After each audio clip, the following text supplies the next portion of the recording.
তবে গাড়িওয়ালারা যেরকম বাইকারদেরকে দেখতে পারে না, সেরকম আমরাও রাস্তার একটা জিনিস একেবারেই দেখতে পারি না। সেটা কি জানো? রাস্তার কুকুর। আরে দেখতে পারবো কি করে? কোনো কারণ নেই, অকারণে এসে দাঁড়িয়ে বসে। কোনো কাজ বলো তো? এটা আবার আমার দিকে আসছে না, সরে কেনতে? মানে আমি বুঝি না, রাস্তায় বাইক দেখলে ওদের হয় এটা কি? হ্যাঁ, ওরা যখন হঠাৎ করে এরকম তাড়বে না, হ্যাঁ, ওদেরকে দেখে কুত্তার বাচ্চা বললে গায়ে দেবা, বুঝতে পারলেন তো? ওদের কুত্তার বাচ্চা বললে কোনো পাপও হবে না, কেন জানো?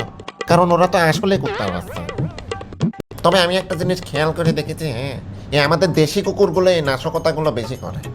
বাইক চালাতে গেলে মাথা ঠিক রাখাটা এটা বিশাল বড় একটা চ্যালেঞ্জিং একটা ব্যাপার। হ্যাঁ, এটা শুধুমাত্র বাইকাররাই বোঝে। আরে থাম! বাইক চালাতে গেলে মাঝে মাঝে এমন এমন ঘটনা তোমার চোখের সামনে ঘটে যাবে, হ্যাঁ, বুঝতে পারিস তো? অকারণে বলছি না, কিন্তু এই সবসময় এরকম স্মুথ গ্যাপ মারার কথা চিন্তা না করে মাঝে মাঝে বাইকের স্মুথ ব্রেকিং এর কথাও একটু চিন্তা করো। কারণ বাংলাদেশের ম্যাক্সিমাম বাইকের অ্যাক্সিডেন্ট হয় হচ্ছে অন্যজনের দোষে। মানে এমন একটা দেশে বাইক চালাই আমরা, হ্যাঁ, নবাব সিরাজউদ্দৌলা। আর রাস্তাঘাটে এরকম নবাবের বাংলাদেশে কিন্তু কোনো অভাব নাই। আবার এসব নবাবের কারণে যদি তোমার কোনো অ্যাক্সিডেন্টও হয়ে যায়, তখন এদের কোনো জবাবও দিতে পারবা না। উল্টো দেখবে যে রাস্তার মানুষজন তোমাকে বলে উঠছে যে থামুন, দোষ পুরোটাই আপনার, কারণ আপনি একজন বাইকার।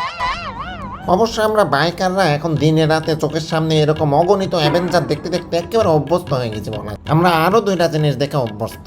কি জানো? Tom and Jerry. বুঝতে পারছো কিসের কথা? কারণ দেশের নাগরিক হিসাবে হলেও আমাদের সবার আসলে রাস্তাঘাটে একটু সচেতন হওয়া উচিত।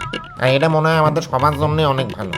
আর তোমাদের সবার উদ্দেশ্যে একটা কথা বলি, হ্যাঁ, জিনিসটা একটু প্র্যাকটিক্যালি চিন্তা করে দেখো। এই বাইকের তেলের মিটার দেখে না তাও ধরো বোঝা যায় যে বাইকটা কত দূর যাবে, হ্যাঁ, কিন্তু আমরা কেউই কিন্তু দাবি দিয়ে বলতে পারবো না যে আমরা কতদিন বেঁচে থাকবো, হ্যাঁ। সুতরাং সময় থাকতে থাকতে দিনে এক ওয়াক্ত হলেও নামাজ পড়া শুরু করো। জানি ভালো কথা বলছি, এখন মনে হয় ভালো লাগছে না, কিন্তু বিষয়টা একবার প্র্যাকটিক্যালি চিন্তা করে দেখো, ওইটাই সত্যি। নিজের জন্য দোয়া করো, পাশাপাশি আমার জন্যও দোয়া করো যেন আমি ঠিক টাইমে ভিডিওগুলো আপলোড করতে পারি। কারণ তোমাদেরকে বিনোদন দেওয়ার জন্য মনে করো যে আমি আরেকটা বাইক নিয়েছি। আরে বাইকের নাম হচ্ছে যে হার্ডকোর।